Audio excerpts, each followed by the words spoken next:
Another all-new episode of Carolina Sports Talk starts now.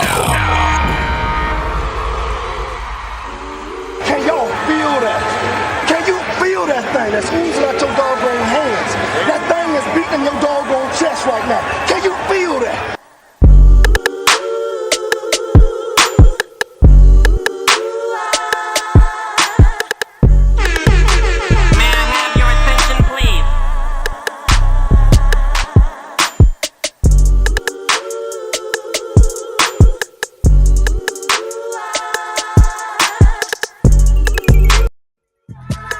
Welcome back to another episode of Carolina Sports Talk. As always, it's your main man, Big Cliff. Thank you for tuning in on your favorite podcast app. Next time, tell your smart speaker, play Carolina Sports Talk. Thank you for joining us on Instagram, on YouTube, on Facebook Live, wherever it is that you are joining us. We appreciate you. You could be anywhere in the world, but you decided to be right here with us. And so we appreciate it. As always, welcome in my main man and yours, DJ High Star. In the building. What's up, nation? What's happening? What's happening with it, broski? How you been, man? I'm chilling. Yeah, man, I'm chilling. I'm trying to figure out a way to kind of spice up the show every week and everything. Okay. So I'm going to be thinking of random questions to ask you to start the show off that is not a part of pre-production or anything. And that, just throw you off guard so we could get your raw answer, I don't know how I feel about that, but So let's start this thing off real quick. I'm sorry, and I'm going to let you finish your intro. But how about those hurricanes? I was just testing you to see which way you would go with it because of the current situation and the current state of, but... Here's the thing. I'm gonna rep them till I can't rep them no more. And you absolutely threw me off because no, I didn't expect you to lead off with an 0-3 Carolina squad. 1-for-1. Huh? 1-for-1 with this thing, with this experiment. Yeah. Nope. I did not expect that. He said, you didn't expect me to lead with an 0-3 Carolina team. Listen, an 0-3 Carolina team or an 0-3 any squad, because apparently that's what my squads out here like to do in conference finals is go 0-3 in these streets. We're gonna start calling it the Roomba, but we're gonna get there. We'll get to that. What else you want to know? We can't. I want to know how everybody out there is doing. How are the numbers looking, man? I don't normally do this, but I think I got to start getting into the habit of it. Make sure y'all like, subscribe, and share. You know what I'm saying? It don't cost nothing to like it. And along with that, of course, we welcome y'all to comment all throughout the show so that we could remain interactive and keep, the engagement up, y'all. So thank y'all for being here, man. Listen, what does it say? You could be anywhere in the world, but you decided to be right here. We appreciate it. Yo, a quick shout out to all of the graduates and stuff. I see you got a lot of young cousins, nieces, nephews, everybody growing up. Carolina, did Jason's son turn 16 or he went to his little 8th grade prom? Yeah, the prom. That's what it was. I'm like, oh my gosh, look at the grades. Look at the grades. You're getting up there, man. We ain't quite the young spring chickens we used to be. Now, let me ask you where you stand on this, and y'all tune in or weigh in rather in the chat. Definitely want to know graduation. I am under the influence, under the guise or belief that a graduation should be really for kindergarten going into real life elementary school. You can have a promotion ceremony for 6th grade / 8th grade, and then you graduate high school. Anything other than those don't really need to be graduation. There are promotion ceremonies, and folks don't need to be going all crazy like that. So I think we should talk to shout out to Herb T real quick because I saw him this past weekend. But I think we should talk to perhaps Be Easy about having a show, some type of show about these uncomfortable conversations, because you just open up a can of worms. Because let's get it. How many baby showers should you have? 1. And that's a strong period. 1. Now, I will ask you this, and we can get the show started or whatnot. Are you a proponent or are you against these lavish, grand, pomp and circumstance prom send-offs? Without doubt. Or even like spending thousands of dollars for a junior or senior prom is asinine, and it is crazy. Okay, so you're against it. To me, absolutely, without doubt. Okay, but I'm talking, and listen, because you saying the whole experience, the whole night, and yes, that can total up to like thousands of dollars. But I'm talking about the pregame, the send off. People Like, I done seen DJs. I just saw a clip where somebody had a DJ sending off they folks, and it's extravagant. It's over the top. They got red carpets, the outfits. They act like they're going to the Met Gala. But like I said, this is not even. This is a sports show, ladies and gentlemen. I just wanted to get that off my chest. Yeah, no, listen. There's a whole lot of behavior that we are experiencing and or witnessing, and just kind of, I ain't with it. Now, talking about behavior, we'll jump into it a little bit later. But your man Ja Morant is displaying some questionable behavior even after everything that he's gone through. But again, we'll jump into that in a little bit later, because I got another question that'll throw you off. Let me know whenever you're ready for that one. All right, next week. No. You normally don't get me to laugh, but that's a good next one. week. Yeah, appreciate That's that. a good one. In the conference finals on the western side of things in the NBA, the Los Angeles Lakers fell to the Denver Nuggets. I don't even remember what the score is. What's the team name? Denver Nuggets. The Denver Nuggets. Now, I got to be real from the buck and jump off. I'm not giving no sounder. I'm not applauding them, even though it's their first time making it to the NBA finals in team franchise history. I don't really too much care nothing about that. I said at the beginning of this series that there was no way that Denver was going to be able to consistently hit the shots that they hit in game one. And when they came out shooting the way that they did, I felt like, oh, man, we'll be able to bounce back. Our defense will be able to step up. We'll be able to make these adjustments and corrections, and we're going to be all right. However, they kept hitting them shots. And I'm talking about the open shots, the difficult shots, the hand in the face shots. Right. AD draped all over Joker, and he tosses it over his head like somebody's uncle with a black and mild behind his ear. And I just don't. They waiting to get that one off. They waiting to get that one off. That was nice, though. That was nice. I appreciate it, though. But like, you in real form tonight, my boy. Just like they deserve to be in. The finest in the West. Say what you really want to say. Say what you really want to say, Big Cliff. I'm gonna get there. Say what you really want to say, and what you really want to say. Tell me what I want to say. Tell me what I want to say. All right. So what you just said was they consistently hit big shots, and they had hands draped in there. Jokic, the Joker, however you want to say it, and also. As a consolation, you also want to kind of say KCP too. But those are the two people that was really, those shots is what hurt you the most. I know, like you personally, you know what I'm saying? That's the ones that hurt was from KCP and Jokic. And this is how I know the Jokic one hurts, because again, I'm a part-time 3/4 time Warriors fan. And but when we played Cleveland and Kyrie, like, on Steph was going crazy, pause if applicable, that, it's like you said, that last shot, that dagger at the end of the game, it was crazy. However, I want to take the opportunity, because you're clearly not. I want to take the opportunity to give Denver their flowers. They actually did play at a consistent level, although it was mayonnaise. Yo, did you cut their joint short? Dag, yo. See, I had way more smoke for you with this Lakers thing, but I'm letting you live. I'm letting you do your thing. But I do, because I want to be sincere with Denver. They were consistent all year. Jamal Murray was healthy coming into the playoffs. They showed up all of the rounds in the playoffs. They were consistently who they, as advertised. So salute to them as well, man. And man.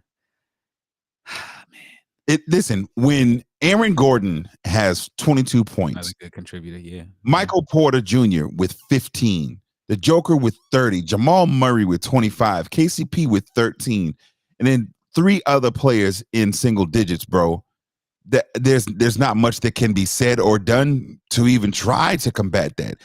Now, on the other end, Lakers, of course, LeBron, he had his 40-10 double-double.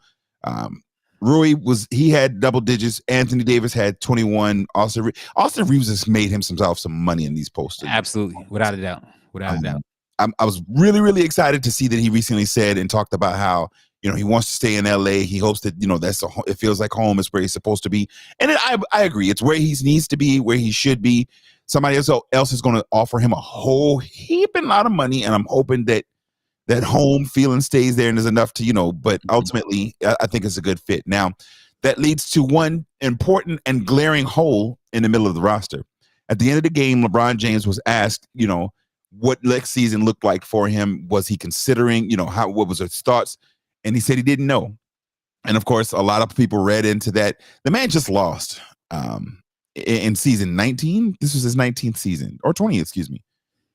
He just lost what honestly was a season that he shouldn't have been winning as much as he has. We started off 2-10. It wasn't a Lakers squad that a lot of people had a lot of confidence in up until the trade deadline and just after the All-Star break when we started to gel into something different. I don't know that he has the mileage left on his body to be able to contribute in the levels that he did for an entire season. That being said, I got a hot take for you, bro. You ready? You ready?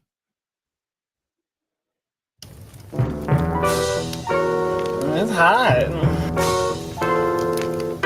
Hot takes. Playoffs? LeBron, playoffs? You talking about playoffs? LeBron James will not be a Los Angeles Laker next year, but it will not be because of retirement. LeBron James will be traded in the offseason. It's not It's hot. That's much of a hot take, bro. Why is that not a hot take? I'll tell you why. The second part of what you said with regards to his retirement, he's not going to. That's not going to be his send off or his farewell. Is not going to be that with the storied career that he's had. So that's one thing. The second thing, with him being on the Lakers, it's not a foreign idea for him to manufacture or work and partner with the team to get him out of there, especially with what he said with regards to wanting to play for his son and things like that. So it's just not, I'm not saying that's the reason. I'm just saying that makes it not out of the scope. Not to rain on your parade. I'm just answering your question. Right. No, I hear you. But yeah. I guess the hot take component of it for me is there's not a lot of buzz and or talk about him not being in a Lakers uniform. Now, a lot of people understand and know that he's talked about wanting to play alongside Bronny and everything, but I don't think anybody expects that to be in a Lakers jersey, or I don't have any expectations of that being a Lakers jersey. But I think now is the time to go ahead and appreciate all you've done and trade him. I said earlier in the season that I did not believe that both him and AD or either of them would be on the roster next year. There's too many parts that we have that are good parts that could be sustainable with some rebuilding and some reorganization in that. Now, if LeBron James is not a Los Angeles Laker next year, do they make the playoffs? Do they have the type of run that they had this year if he's not on that roster? No. And that's where I disagree. Throughout the week, there's been, now I've made it plain. Plain is like, first of all, not the Trae Young thing. Don't say that, but go ahead. I've made it very clear that I'm not a LeBron. I'm not a LeBron James fan. Now, I'm not a LeBron fan. I don't like the guy. I've never, minced any words about that. But the vitriol that he's been getting on social media this season has been a little bit too much for me. And specifically since the loss when we got swept. Granted, we got swept. There ain't no taking nothing back. There's no hiding it. We got swept. A better team played better against us, even when it seemed like, oh, here we go. We're going to lock in on defense. Oh, here we go. We're hitting shots. LeBron's, executing. The Denver Nuggets were the number 1 seed in the Western Conference and the top overall seed in the league. For them to handle a 7 seed that was in a play-in game shouldn't have been that big of a surprise to anybody. But come on, Cliff. if I'm keeping it honest, I picked against the Los Angeles Lakers against the 2 seed in the first round. And I understand that, but I can't let you continue that though. The momentum was built up and gained both through the play-in and the noise from the Lakers fans is just as loud as noise from Cowboy fans. So that did elevate things. We can't say that it was just a underdog favorite thing where it was like a big, you know what I mean, gap in between. People made their minds see the matchup, especially Lakers fans. When you say that, what do you mean? They made people see like you a lot of times you'll do this with the Panthers. You'll create a scenario which is plausible for us to be successful. Mm-hmm. Because y'all were on the streak y'all were on. Come on, bro. You have it posted. Lakers in 6. But no, don't. If I'm keep not retreat. When I hit you with these bullets, do not retreat. I'm not retreating. I'm being transparent. That was me being a fan. Logically, absolutely. There was no. Don't bring that in here because then the logic wouldn't have reared its head on social media or anything like that if we're keeping it a buck. Then it did in the first round when I picked against the Grizz. And once the momentum was built, and then on top of that, like I just from Game 7, you cannot pick and choose. Stop it. Why not? If I'm being logical, then I'll be logical. If I'm being a fan, Lakers in 6. Like right now, Danny. Lakers in 9 if you want to play with it. You feel me? That's just the fandom in me. But no, if I'm being realistic again, LeBron James does not deserve the bitter venom that y'all are spewing at him. Again, this is Carolina Sports Talk. Your man Big Cliff sitting in with my dog DJ Highstar. But like, there's a lot of hate and a lot of LeBron hate that's just been slung around, and I don't think he deserves it. I put up a post that ruffled some feathers that said Kobe took that, I want to say 2016. No, that wasn't 16. Whatever year it was that he took a squad that wasn't as good as what I feel this year's squad was for the Lakers, and he won a chip with it. Mm-hmm. That was more of a reflection of what Kobe could do and what LeBron didn't do in this instance. That's all to it. Point blank in a period. But y'all back up off LeBron, man. And let me ask you this. Because at the beginning of all of that, you asked me, you said, does a Laker team next year get to the playoff? What was the question? Get to the playoffs without LeBron? Do they make it make this type of run without LeBron James next year? Like this deep, pretty much potentially the Western Conference Finals. And I said, no, they don't make it. And you said, with the right pieces, yes. Even with, if AD is able to play healthy, Hachimura having another full year under his belt, I think that this team could be competitive. We would, of course, absolutely, without doubt, need another superstar. If Kai comes over, I think that settles that, and him and AD alone would be enough to take us this far next year. It'll be like a culture thing, like Toronto or the Heat, like after they lost Kawhi and like the Heatles respectively. But I did also want to say this with regards to the LeBron thing. Excuse me, considering, of course, 38 years old. There's the thing about it. The playing game and the Grizzlies series, you kind of go strictly off adrenaline with that, right? Your skill starts to come into play with the Warriors, but the thing that the Warriors were doing, win, lose, or draw, was Draymond was pushing the pace, was up and down the floor constantly, and LeBron, along with some other key guys, but mainly LeBron was playing a majority of those minutes. And then fast forward to the Denver series, when you look at so that was excuse me, when you look at Game 4, when they came out in the second half after LeBron scores 31 in the first half, 32. Mm-hmm. Every time Jokic got the ball, you would have thought that he was Draymond Green. And it's not a recklessness, like a recklessness about it, but they're just big guys that can handle the basketball. And he was pushing the ball like every time Jokic got it. So that was just something that I paid attention to as far as physical fatigue and stuff like that, man. That effort and everything, LeBron put it all out left it all out on the floor in the first half. And it just, for him himself, as far as like squatting this team or whatever like that, and having the team on his shoulders and on his back, I think he ran out. Yeah. Again, I don't. As much as I'd like to pin it on him, I don't have any problems with him. Now, on the other side of the conference or of the spectrum, in the Eastern league. Conference, yeah, that's it. The league. On the other side of the league in the Eastern Conference, the Boston Celtics. Yo. First of all, because like I said, we just got past this Lakers thing. It was very nice. I wasn't flagrant at all about how wrong you was, but and then you want to probably play both sides. I was a fan here, but I was a logical analyst here. Stop it. You were wrong. Now the Celtics, you were wrong. Yes, Celtics, you were wrong. Celtics, you were wrong as well. But go ahead. No, because I said that they were going home. I did not say that they were getting swept. I said they're going home. They will go home in the very next game. I believe so as well. I believe it'll be a gentleman's sweep. And that's now granted. I see that they're holding their caps on. Well, at least we didn't get swept. I don't care.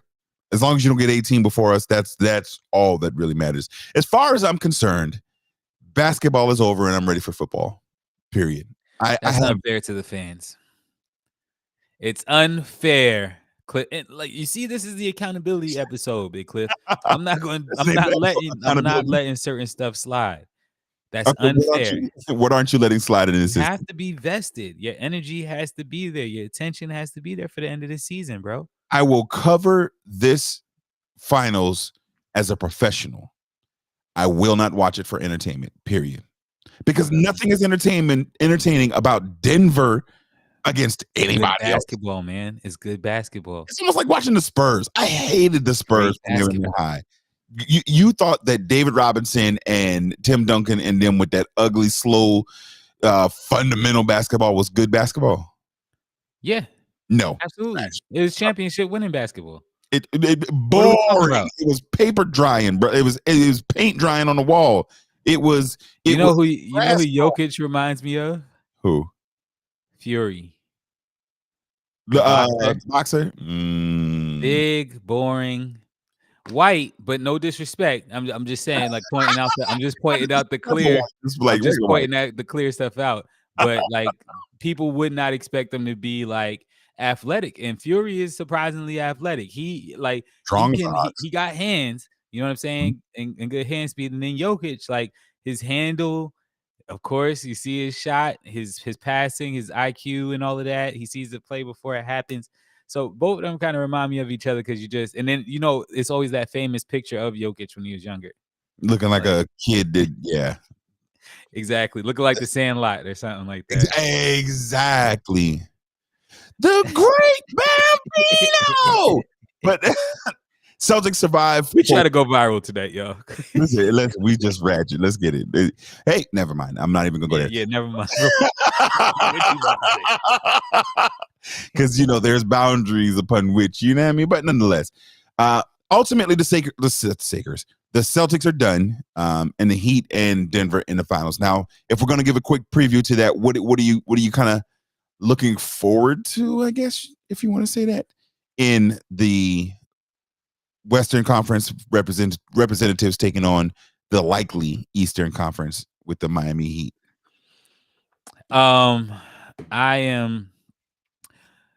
See, like the thing is, you look at matchups and you start looking at kind of what style fight, if you will, you're gonna get, and so I'm interested in the whole Bam Jokic thing, like who they're gonna try to, what's the schemes, how they're gonna try to, guard him.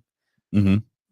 Jamal Murray, I think, gets off and gets busy.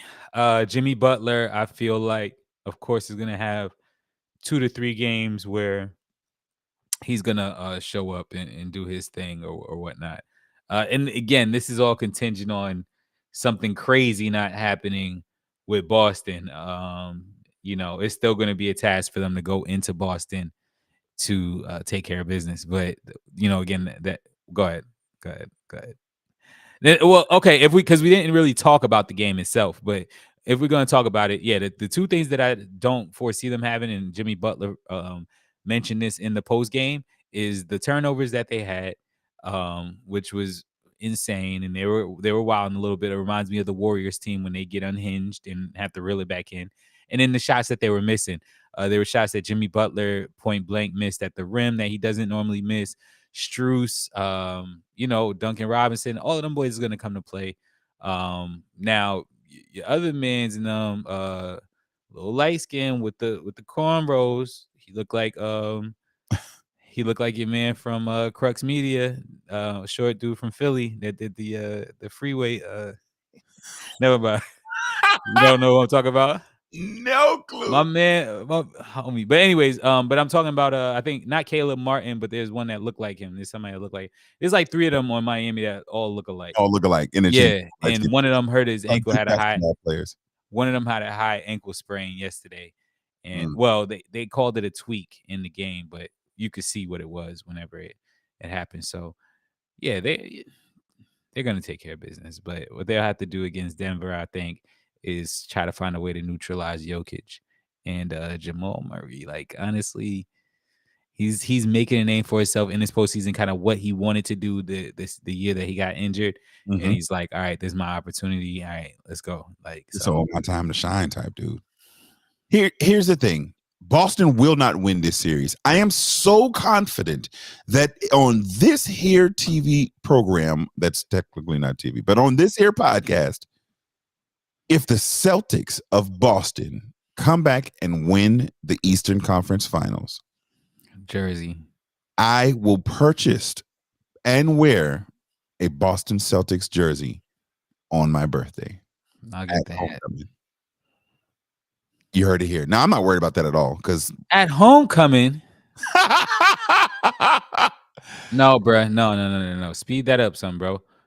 Speed that up. Like in the summertime or one of the shows or something like that. That's what nobody looking forward to that, bro. It got to be on the show, bro. Come on. Wear it on the show. Say less. Yeah, be bold. I'm not worried about That's what I'm about to say. If you're not worried about it, say that you're gonna wear it on the show. I'll wear it on the show for a full episode. A lot of confidence. Yes, because shout out. Okay, shout out to Yolanda Anderson. They're gonna hold me. She's gonna hold me to it. I'm not worried about it. Y'all can hold me to it. Y'all can take it off me. It's not gonna work. It's not gonna happen. Boston will not win. They will. I'll take it a step further.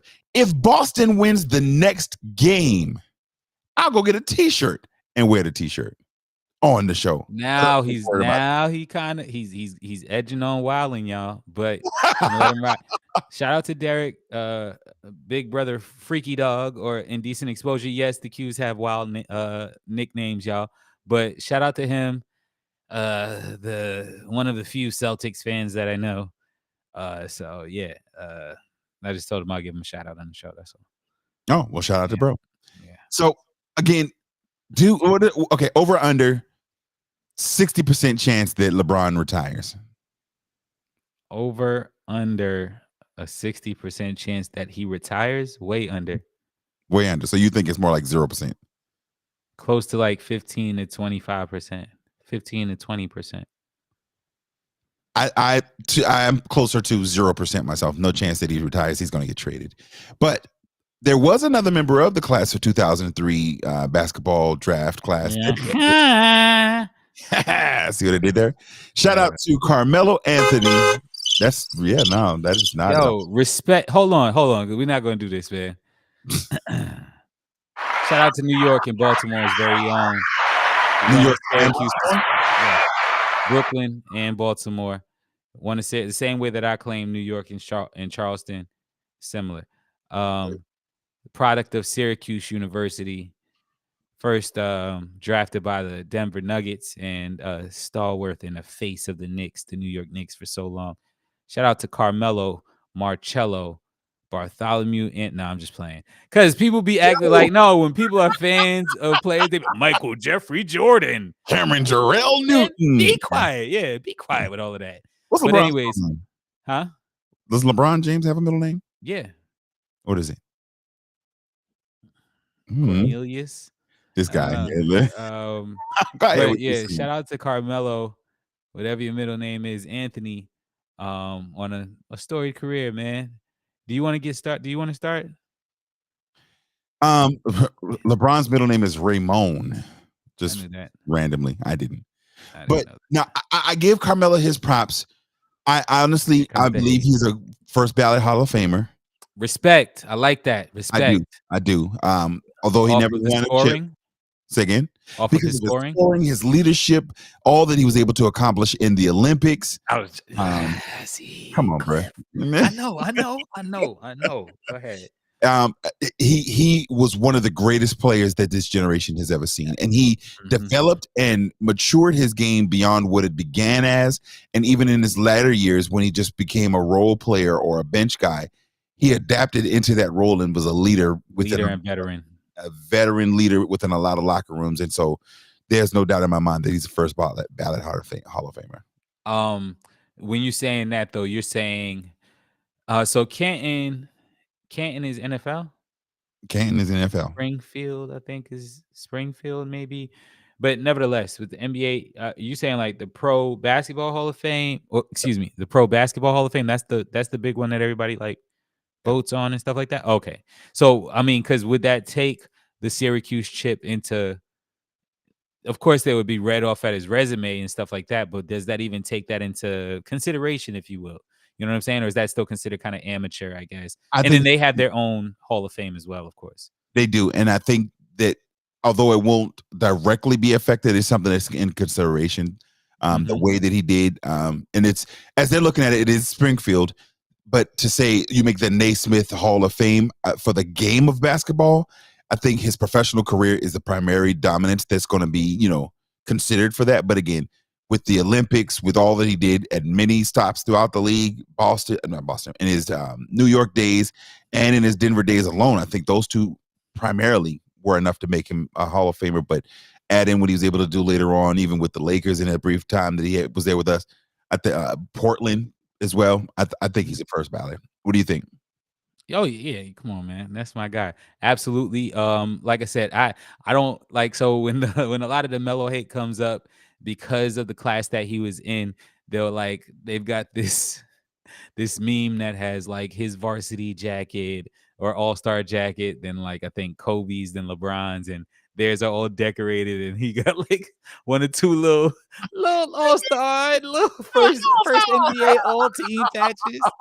But what cannot be understated definitely is his leadership, but also those 3 gold medals that he has. That he was integral in helping to win. Absolutely. And so that in itself makes you, again, a global, it makes you one of these past 2 decades global basketball stars, just off of that. I mean, and not to mention what he did in the league. Let me ask you this. What does first question is, does he deserve to have his jersey retired? And if so, what city and what does Denver do? What city and what does Denver do? For those who may have missed the illusion, situation like that too. I just can't put my finger on what it is. I want to say Dallas, or somebody. It's not Luka, but go ahead. I'm gonna try and think of it. Go ahead. The Denver Nuggets absolutely have a decision to make. While in Denver, Carmelo wore the number 15. The Joker currently wears the number 15. So if they retire the jersey number, they can't retire it twice. I believe Carmelo deserves to have his number retired, not only as a New York Knick, so to have that 7 there, but Denver should retire the 15 as well. I don't know if they could retire. And y'all hit us up on the Carolina Sports Talk line, Cliff at CarolinaSportsTalk.net, or let us know in the comments. Has there been another situation where a team has retired the same number twice? And I'm trying to think of the other one that was being debated. Is there anyone in Boston? So I'm thinking of recent stars that are like recently retired, like your Vince Carters of the world. So was it Vince? 15? Any prominent 15s in or Chicago? Anywho, I can't think of it. That's something else to hit us up about. Yeah, most definitely. But shout out one more time to my guy Carmelo, your guy from your 1/4 team, 25%. A little sad Wait. news. No. What I was saying earlier is the Knicks is my team, period. Orange and blue, I bleed, bro. Relax with that. I was saying that the Warriors are my secondary team, so that's all. 3/4 of the They're time. more than a part-time team.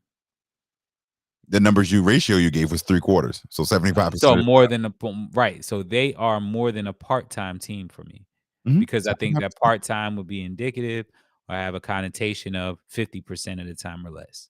So that's all I was saying. They're more than a part-time team. They're my squad, but my squad B. They're the B squad. They're my squad B. Well, speaking of B, exactly, Ray, you tried it today. Sad news to report in the loss of Jim Brown, the amazing and outstanding back for the Cleveland Browns. Ultimately, a great player, great actor. A lot of folks know him more, especially our generation, for his acting and some of his off the field contributions to philanthropy and things of that nature. But Jim Brown, amazing Hall of Fame player, dead. I forget his age, like 80 something. But any comments? Yeah, go ahead. You can look up his age while I kind of give my spiel on it as well. Certainly condolences and stuff like that to Jim Brown. You said one thing, and you said, great player, amazing player, of course, and all of that as far as football player, but even better human being. A lot of the things that he did off the field, he along with Muhammad Ali's of the world, Bill Russell's of the world, formed a coalition when Kareem Abdul-Jabbar as well. I'll be remiss without mentioning him, but when it wasn't the most marketable or profitable thing as far as to be like pro-black, and I think he also wanted to be seen as more than a football player. I heard a story about Jim Brown that I'm paraphrasing this because I don't recall all of the details quite, so I hope you gather what I'm saying. He went to like the owner's house or something like that. You familiar with the story? Yeah, I saw him. Okay. Huh? Oh, right. Exactly. Went to the owner's house. This was like what, one night in Miami movie?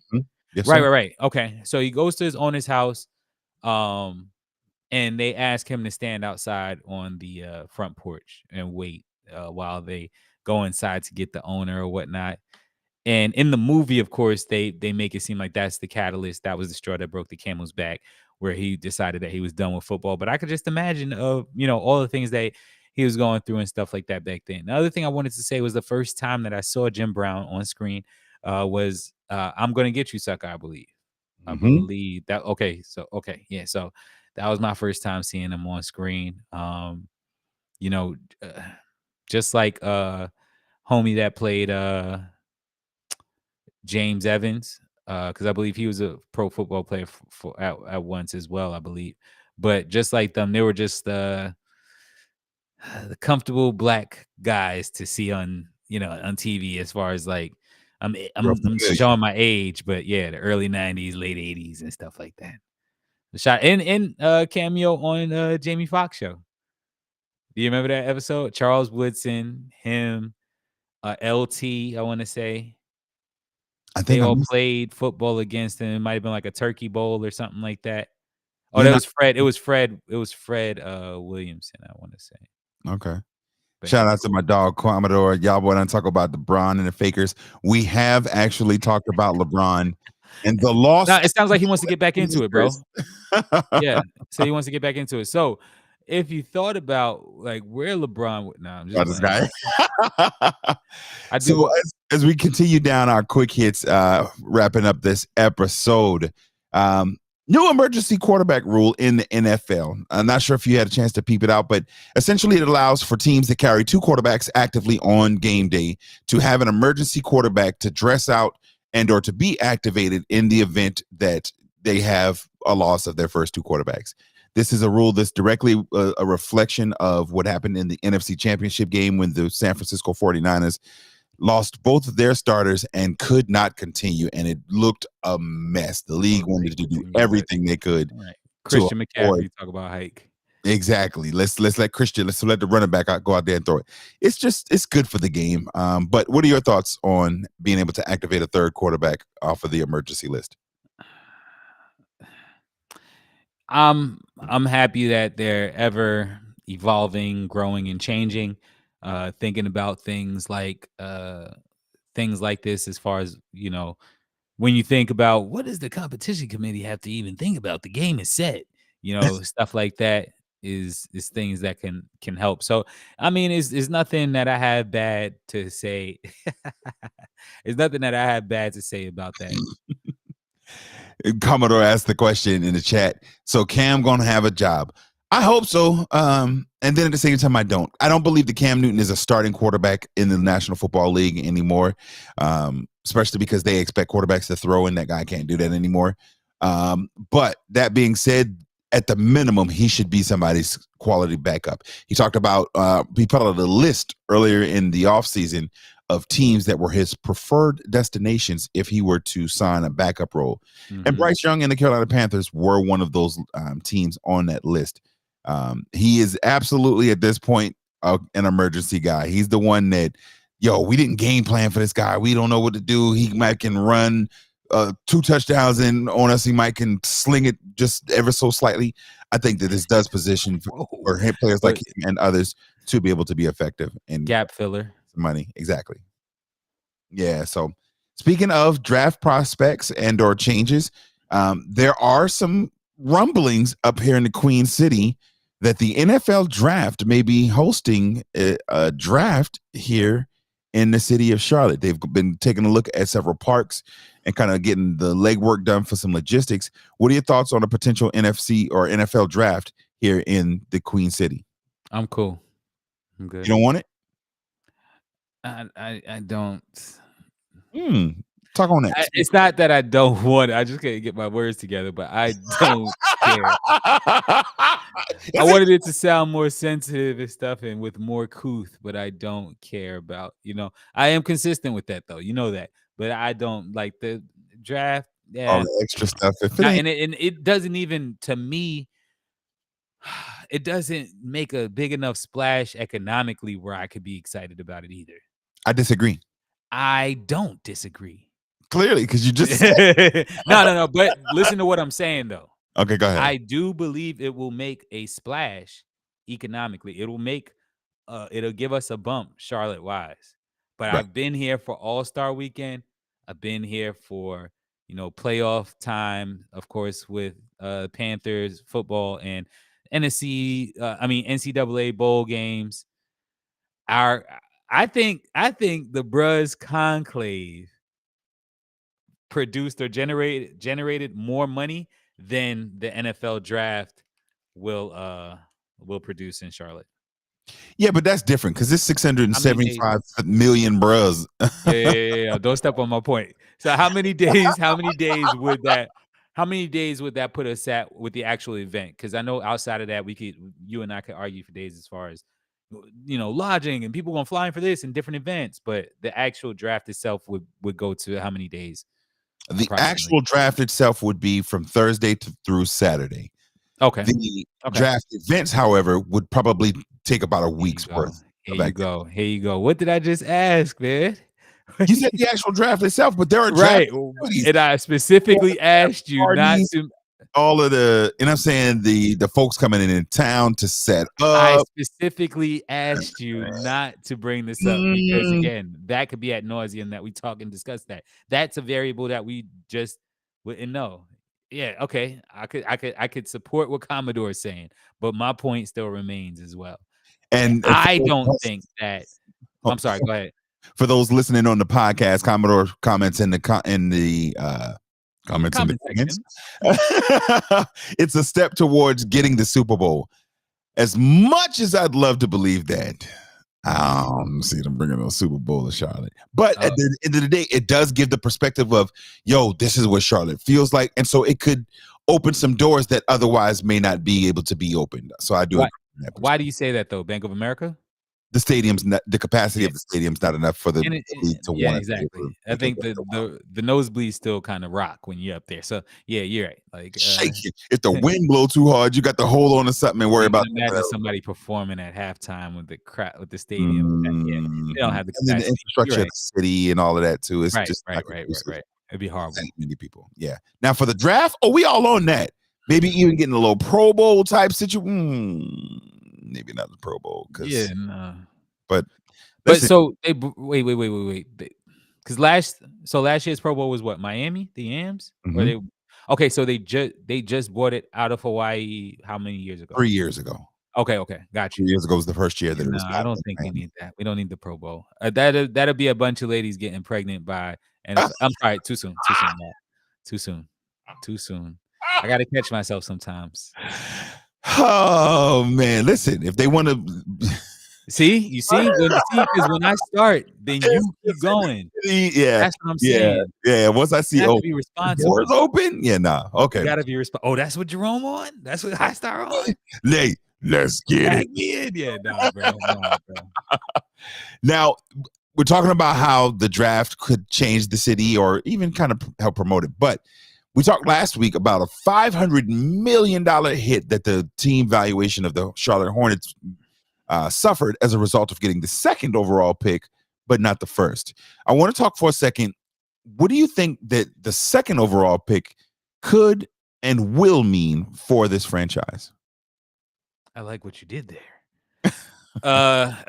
For those who don't know, we talked about this in pre-production. Go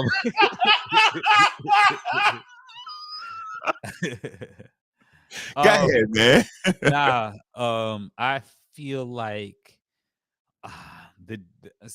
now I'm being Big Cliff with names, but your man, Scoot Henderson. I believe that he would be what we wanted. What was your man's that got caught up?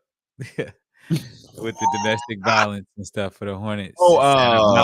Miles Bridges. I got this. I'm not going Big Clip on y'all yet. Nah, I think he has the potential to be that and and a little more pause if applicable. I think, but he's ball heavy as well, right? Pause if applicable. He's like a 2 guard or a point. He's a point. Okay. So. Now, I'm not altogether convinced, and we talked about this a little bit, that Scoot is going to be the number 2 pick, but it's between Scoot Anderson and I think a lot of folks also favor Brandon Miller, the 6'9" shooting forward, rather, out of Alabama. Now, Scoot has some professional experience coming from the G League. He is ball heavy and a ball dominant guard. I don't know that he and Melo could gel in if there's enough pause in the backcourt to satisfy them. Did they pause? It is applicable, right? It is most definitely applicable. But they said the same thing about Donovan Mitchell in Cleveland, and we saw that worked out well for them as well. So either way, I think that it's going to be some changes in Charlotte. I don't know that it's had they got a number 1 pick overall type change, but I do see it being beneficial. Is there anything to recover that $500 million in that valuation short of winning an NBA championship?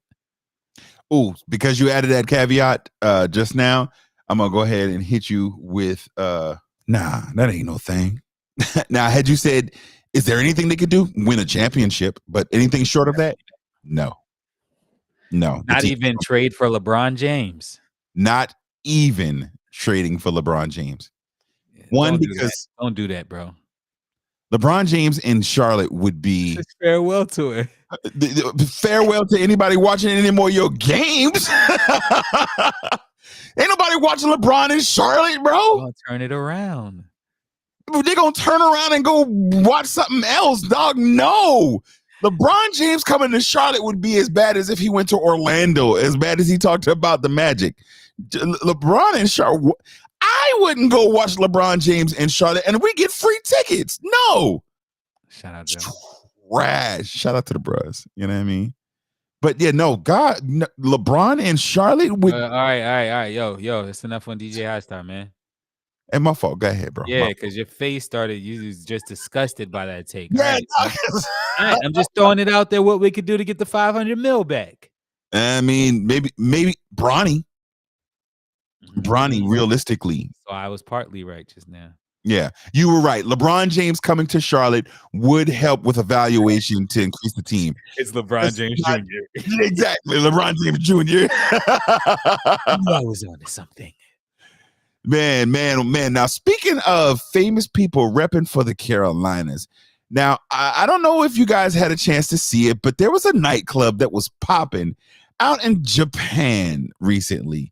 Now, what was the buzz going on that, and why are Japanese nightclubs all of a sudden a topic of conversation for Carolina Sports Talk, you ask? Because there was one bad girl there that was pawning the river of hopes and dreams of Carolina Panthers fans in one Rihanna, who was found adorned in a Carolina Panthers jersey. Uh-huh. What a rollout. Great lead up. Go ahead, man. With the pun. Whew. All right, we're almost there, folks. All right, so look, Rihanna was in a Carolina Panthers jersey. For those who may have missed it, it was a Carolina Panthers apparently designer jersey dress type situation that sported the number 95. Okay. Shout out to Derek Brown, who thought it was his number at first, and then they found out, nope, it says Panthers on the back, and it was for 1995, the year that we were founded. But although most of the pictures and videos that were shown, including her signing autographs and stuff, showed the top of the jersey, if you look at it closely, it's a full-length jersey dress to the ground. Now, the front of the dress, as I mentioned, it looks like a jersey, a Carolina Panthers jersey up top with the number 95. But around the midsection, which just happens to be carrying an entire baby in her instance, it also had the number 12 and Collins on it. So shout out to Kerry Collins, whose actual back of the jersey was the front of the jersey dress. So if we had to do a kind of big deal, no thing for this, big deal, no thing, Rihanna rocking a Panthers jersey. Big deal.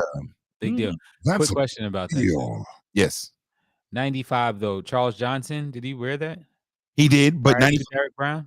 Yes. Okay.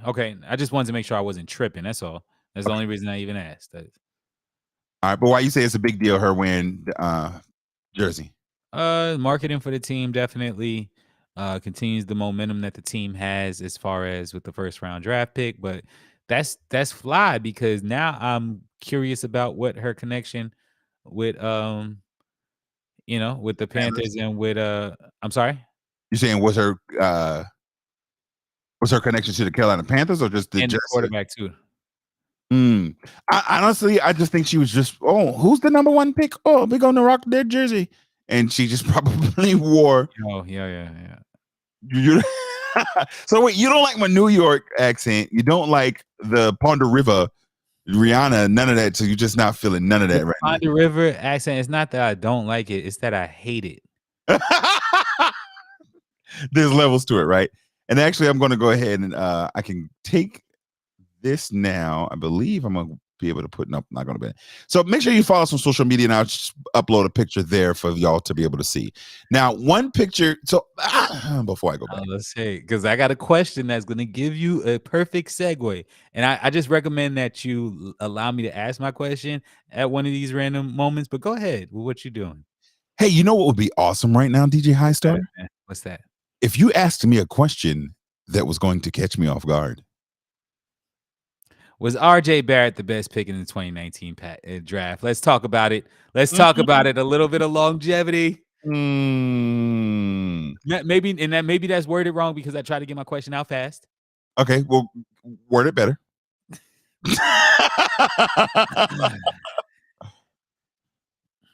Did the Knicks fare the best with the 2019 draft out of the top 3 picks?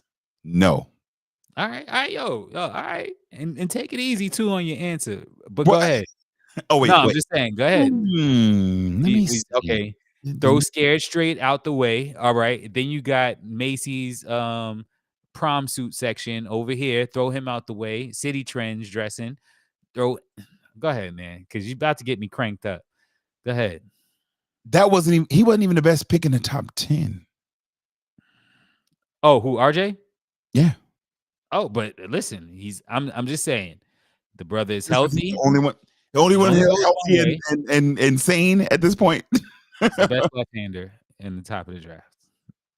Because he's got 14 other left-handers to model after on his own team. No. But go ahead. Go ahead with your answer. I'm sorry. You started answering it. Top 10. So not best just to refresh everybody's memory, the top 10 from 2019, 1, 2, 3 was Zion, Ja, and RJ Barrett. The Lakers got DeAndre Hunter, but officially traded to the Hawks. Darius Garland went to the Cavaliers.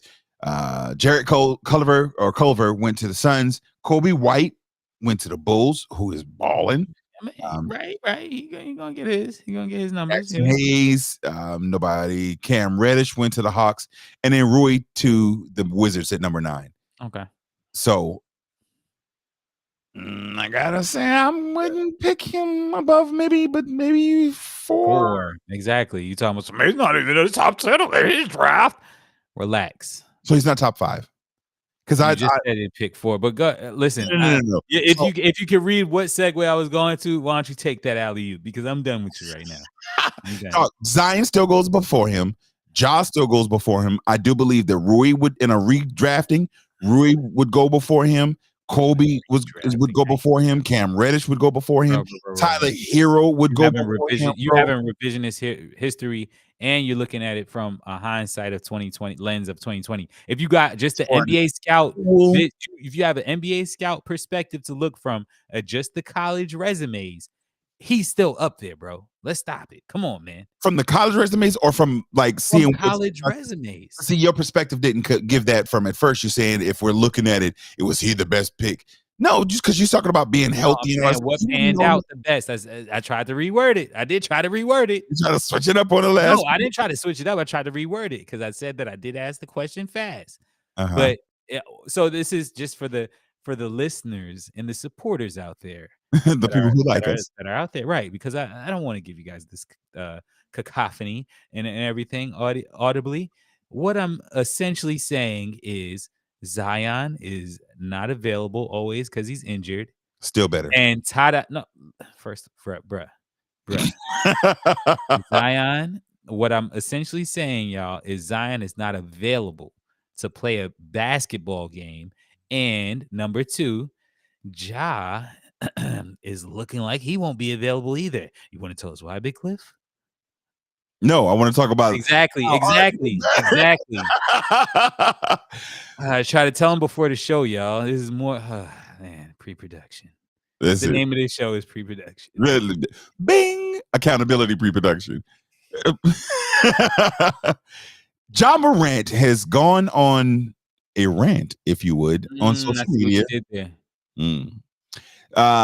This basically scaring a lot of folks to the tune that the county that he lives in now, in Memphis, the sheriffs had to go and do a welfare check, upon which they found him just fine and happy as a whistle, probably high as a kite. But can you give an example of any of those tweets? Did you have them? I can pull them up real quick, but I know that one of them said, "I love you, mom. I love you, pop. I love you, sis. Bye." Exactly, one of the final ones. Yes, and that was the one of the ones that kind of definitely resonated with a lot of people and made people a cause for pause, if you will. But to your point, yeah, I won't. Go ahead. It's bizarre. It's bizarre. Trigger warning. Because I don't want this to come off insensitive or anything like that. It is bizarre. Right now, you've lost. I want to say you lost some equity with the public as far as us being able to give you that. And I'm talking to Ja, to be able to give you that rope. You essentially begin to hang yourself with the rope that the public was giving you. So this seems bizarre post the situation when all of this stuff is self-inflicted. Pressure can be a lot with fame and everything like that. But it just seems bizarre. The other thing that I want to be extremely candid and and transparent about. Ja Morant's an alcoholic. Let's be honest about it, y'all. Allegedly. But what I'm saying is, and that's okay. That might be a harsh label to put on somebody, but I'm just saying, you don't drink Casamigos the way that he does, like Gatorade, and be a casual drinker. You just don't. Now, granted, I will step back. I mean, walk back some of my, like, the connotation of an alcoholic could be, of course, like a physical problem and some type of dependency or a need to go to the bottle. What happened? Bobby Dunlap says in the comments, Ninja. Trust DJ, exactly, Bobby. And I do trust you because we went to college together, so I trust you. But that's exactly what I'm saying. I yield. I wanted to jump out the window on it, but you made me walk that back a little bit just with your reaction. And the only reason I say that because he specifically said in a statement released this week, quote, "I don't have an alcohol problem. I've never had an alcohol problem. I went to the facility for counseling to learn how to manage stress, to cope with stress in a positive way, instead of, ways I've tried to deal with it before that caused me to make mistakes." Oh, so we're listening to him, you're saying? Yes, for this reason. Based on the evidence that I've seen with my eyes, do I think he has a problem? Yes. Is it an alcoholic problem? No. Let's take the IC off of it. Does he have an alcohol problem or a problem with alcohol? No. I think he has a poor decision-making problem that may stem from a mental health illness that's to point undiagnosed. That's what has caused the poor, consistent and habitual bad choices. Okay. And those manifest themselves in consuming alcohol at the rate that he does. They manifest themselves in punching high schoolers in the face at a pickup game at the YMCA and getting sued as a result. And in the backyard, excuse me, and then flashing the gun at that kid as well. That manifests itself in taking gun pictures on Instagram Live after having been suspended for 8 games for what? Flashing pictures of guns on social media. He has a habitual bad choice issue that I think is stemming from something else and that's much deeper, even as evidenced by putting out the messages that he put on Instagram with those pictures. I love you, baby girl, talking to and referencing his sister, and then shouting out the mom, and then just saying bye. Even if you were saying, I'm taking a break from social media, I'm doing all this other thing, why continue to draw that negative attention to yourself, my boy, unless you have something that is causing you to chemically make a consistent level of poor choices? I can speak on that because at one point in my life, I was a habitual dumb stuff doer. I regularly made poor choices, and then after the fact, I was like, "Yo, at one point in your life." At one point in my life, like habitually, like every decision. No, don't do that. Don't do that. That's funny. Every point in my like at one point, everything that I made decisions, it was just like, yo, why did I do that? That was really dumb. And so I had to get past that. I think for him, it's to know that the ramifications are as high as they are, and that the outcomes, your decisions costing you money, my boy, and the game that you claim to love. Go ahead. Absolutely. I don't, all that being said, because it's great points, I don't think that completely like eliminates the possibility of a substance abuse issue. Even if that's just but even like that, if it stems from it, it still is what it is, right? If I'm depressed and I start using or smoking marijuana or using cocaine or something like that, then I still am a, you know what I mean, a user or whatnot. So I don't want to, I'm just saying, like, I don't want to dismiss what that, could potentially be on the substance abuse side as well, because again, the kid is 23. Along with wild decisions that we made, there was wild drinks that we drank when we were 23. It was one of the, it was the time where you just like, oh wait, what? Like it just, you don't think about right. You don't like consider your future. So this is the thing I was thinking about the other day. We said that we said that Memphis, we had mentioned that Memphis needs a veteran on their team and stuff like that. Then I look at the Lakers when everything was going on with y'all series with Denver, and y'all bring in Tristan Thompson in the the last game or whatever like that.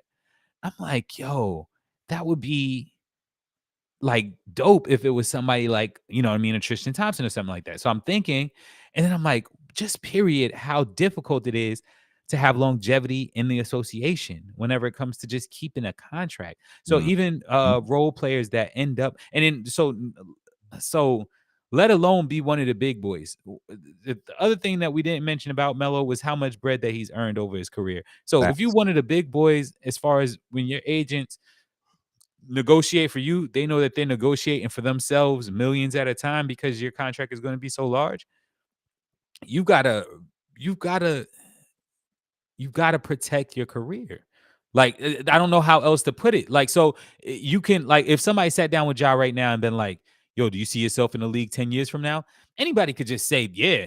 But Jaylen Brown just got asked by Taylor Rooks a couple years ago, how many championships do y'all think y'all gonna have? And he like, well, before it's all said and done, maybe he said something asinine like 8 or 5. I don't know if you remember that interview, but it was Taylor Rooks sitting down with him, and it's like, bro, tomorrow's never promised. You don't know what's gonna happen, and so the difference between say it again. And say now Boston getting ready to get gentlemen swept. Absolutely. The difference between like a LeBron and a lot of these people is the thing that made headlines throughout LeBron's career wasn't the nonsense off the court. It was he's investing $1 million in his body. It was he's gotten physically crazier over the summer than he was last year. So let's watch out. Like, if you are a professional athlete, then you take your profession seriously. You know what I'm saying? Depending on what you want out of this thing. Because right now you hit gold. Nobody really saw you coming out of nowhere, and you coming from Murray State, and you have the opportunity, not even the money, but to consistently have a career and a reputation out there where it could go one way or the other. You know what I'm saying? But yeah, all we could do is pray right now, I guess, for him. But like you said, even when they did the wellness check, he probably playing PS5. Like, huh? What? What's up? Yo, hold on real quick, y'all. Put it out. What's his boy's name? Devontae or something? Yeah. He should not be this famous. He should not be this famous. He shouldn't be. Unless you Rich Paul. Unless you feel what I'm saying? For good things, not because, You feel me? You bailing your boy out. You trying to Ja. Listen, anybody that's connected to him, bro, please wrap your arms around, bro, because he training bad, man. And I would hate to see this play out in a different way. I just hate to see it, man. I really do.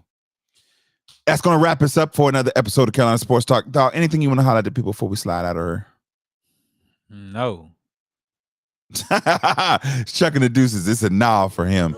We appreciate you for tuning in. Thank you for listening on Facebook Live, YouTube Live, on your favorite podcast app, or simply telling your smart speaker, play Carolina Sports Talk.